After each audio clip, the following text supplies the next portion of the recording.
Cuddy from Cuddy TV in the building, you already know what the going on. Niggas talking top 10, top 20, top 5. Nigga, you not even top 5. Let me show you what top 5 really is. Niggas want this crown, come and get it. Know that in the fucking building. Cuddy TV, let's go. I got everything. We on everything. Jersey, we on. What's going on, y'all? It's a new episode 9 of From the Jails to the Bricks. As y'all hear Chew always laughing in the background. He is right here with me. What's good, Chewy? I'm right here, baby. What's going on? How everybody doing, man? I'm back at it again. Facts, we still here. So we just want to update the people. You know, we still got our fight going on. We're still trying to get this GoFundMe going. We got a lot of things in the works that are on the way. So we just want to get the people to update, and they can hear it directly from your mouth, directly. Absolutely, man. Same fight, just another day, one day at a time, taking this shit, man. You're trying to figure out what's the next process, what's the next step. As far as trying to get this money raised up and everything. The plan is still the same, the objective is still the same, the goal is still the same. As we all know, on the way to chasing our dreams and goals, the plan may change up just a little bit every day. Sometimes it takes longer, the process might take longer, but we still in the same fight, man. Just updating everybody, letting everybody know we can so many steps closer every day that passes. And everybody that is supporting me, everybody that is doing what they can to help me get to my goal as far as coming home. My condolences go to you, and I appreciate y'all so much. For the people that's listening, that do want to share everything that y'all hear, I encourage you to help someone else's life that might be a little bit less significant as yours, that may not have the freedom that you have. I just want you to understand that I want to have that ability to be free just as much as you are. And for anybody that listens that doesn't even take heed or doesn't care about considering, I send a blessing to you as well, because no stone goes overturned without being unseen by someone or something. And I don't have any bad energy. I don't have any negative emotions. Everything is positive. And I'm still sending a blessing to everybody around the world, regardless. And I'm sending also peace, love, and happiness. Facts. So I was just watching the Undercover Billionaire yesterday, and it's basically a show where they take a billionaire, they put him in an unknown city, and they start him on $100, and he has to raise $1 million. So I bring that show up because as I was watching it, it seems like even with his plans, you know, he had a plan, everything would be going smooth, and then one thing would come to mess it up. But he would still stay persistent. Even if he didn't see the end goal, he was like, you know what? This all happened for a reason. I got to keep on pushing. What keeps you like so motivated to not give up and still stay focused on your plan on getting home and knowing that this can actually happen? What keeps me focused, knowing that I can actually be free sooner than the last 10 years that I have, is that on my journey, I'm going to be evolving. I'm going to be in places mentally that others, it may take 10, 15, 20 years later than the date of today that they are mentally now. I'm there sooner. I'm 23 years old. I'm about to be 24 in the next 3 months. What keeps me focused is the people that I have in my life. That's one thing I can stress about Heavenly, is that the people that I have in my life encourage me. They love me. They show me every day that they love me, that they care for me. They're taking their time out of their days to make my day that much more positive and spiritual. They care about my progression, and they don't take anything away from me that I don't already take away from myself. So when I'm already beating myself up, they come and rescue the day, in a sense. For everybody, or that one person that thinks that you may have it all, or that you don't need anybody, you stand correct. You stand wrong. I'm here to help you stand correct, because there's so many places that I wouldn't be if it wasn't for the people in my life encouraging me to do better.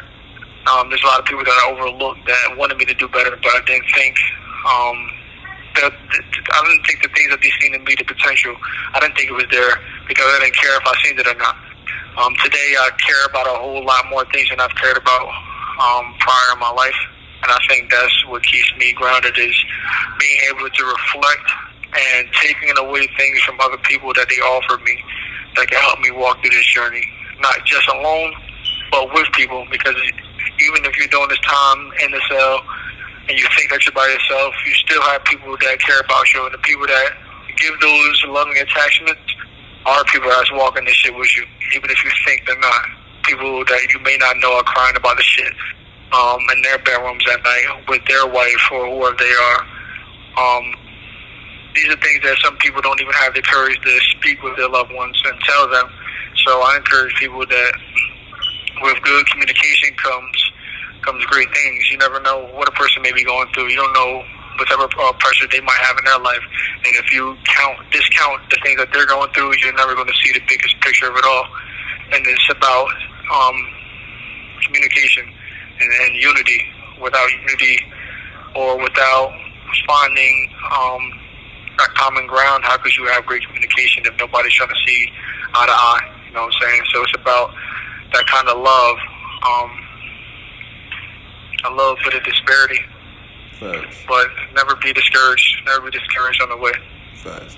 So for the people that don't know, because they've been listening for 9 episodes and they may not even know this thing about you, I want to know, like, what's your end goal for when you get out of jail? I guess you can see yourself obviously getting out. What do you see yourself doing when you get home that'll stop you from going back? Not just by having people that love me, by sticking around me, but as they don't know, I'm going to be also helping you with your business, as well as there are opportunities in warehouses and with the CDL's license that I'm willing to partake in. I'm going to be doing those things for a little while until I can actually climb the charts and start doing things elsewhere business-wise. So many things will be changed by the time I get out there, and hopefully there will be a lot more platforms as far as work that are encouraging people that have been previously incarcerated, whether federal or state. But we're always encouraging to do something more productive and helping someone else in their life. That's the main goal, is helping somebody else that doesn't think they have better. Give them the proper tools to help them succeed as I keep excelling myself. Right. So what has jail done for you that you want to do for the prisoners for when you leave? Because obviously this experience has done something for you. So what has it done for you that you want to give back when you're able to get out?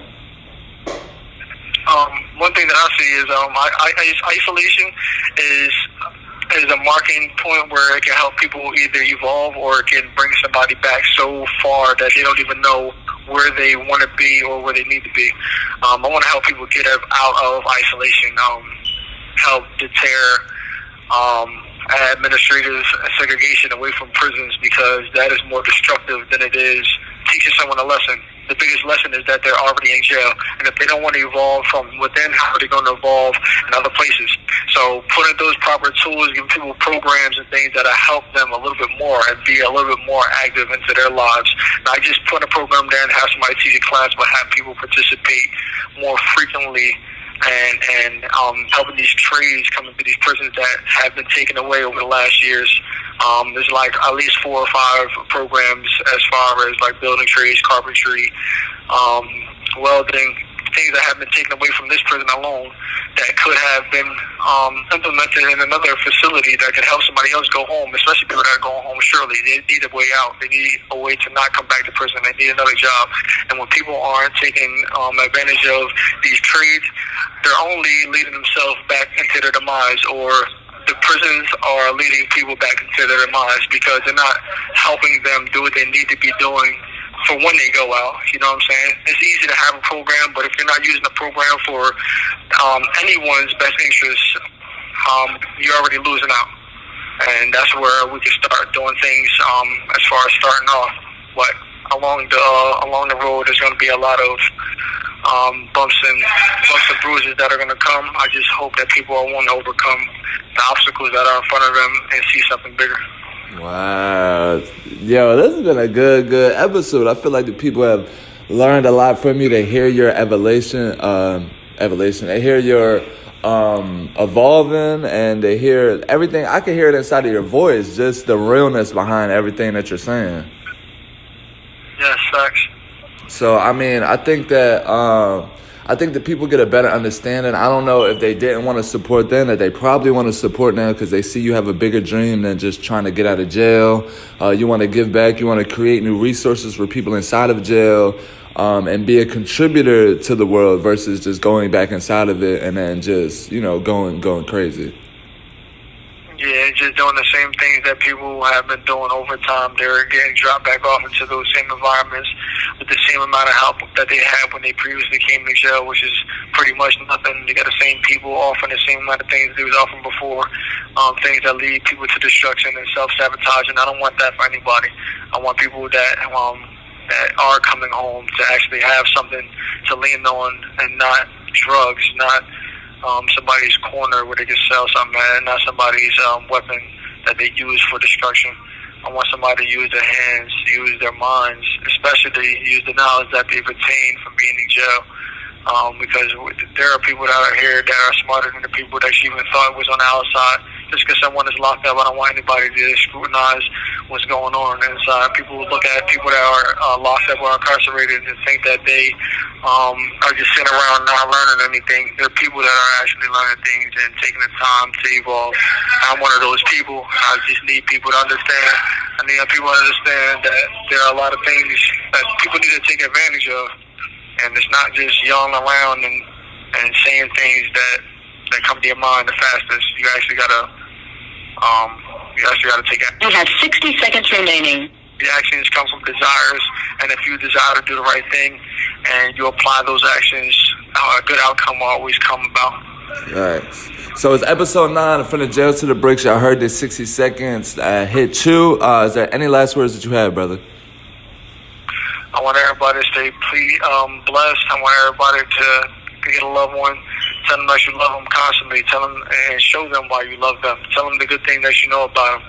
And you have 30 seconds remaining. I want you to appreciate everybody that you have around you and never for a second think that they're not there for you for a reason. Thank you.